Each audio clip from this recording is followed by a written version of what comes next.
নমস্কার বন্ধুরা, আজকে আমি বেগুন দিয়ে মাছের পেটি রান্না করব। এইখানে দুটো মাছের পেটি নিয়েছি। মাছের পেটিটা আগেই ধুয়ে রেখেছি।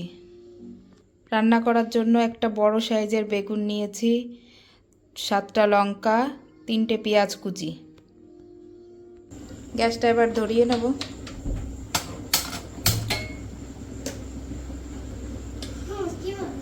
কড়াইটা চাপিয়ে দেবো। কড়াইতে তেল দিয়ে দেবো, সাদা তেল। তেলটা অল্পই দিব, মাছের থেকে তেল গলবে আরও। এইখানে অল্প করেই তেল দিয়েছি, মাছের পেটির থেকে তেল ছাড়বে ওই জন্য। তেল গরম হয়ে গেছে, এখন দিয়ে দেবো পেঁয়াজ কুচি। পেঁয়াজেই দিয়ে দেবো লবণ পরিমাণ মতো আর হলুদ।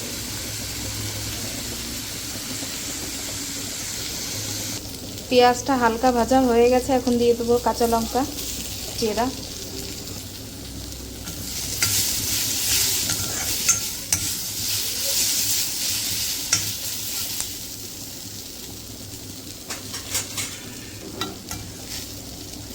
পেঁয়াজ ভাজা হয়ে গেছে, এখন দিয়ে দেবো মাছের তেল।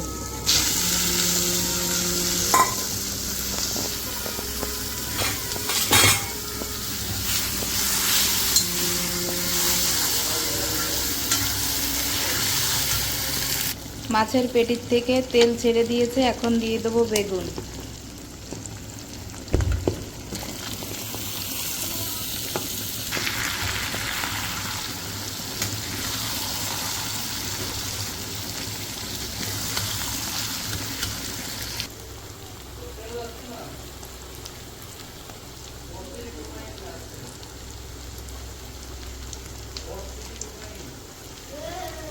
মাছের তেল রান্না করা হয়ে গেছে, এবার নামিয়ে নেব।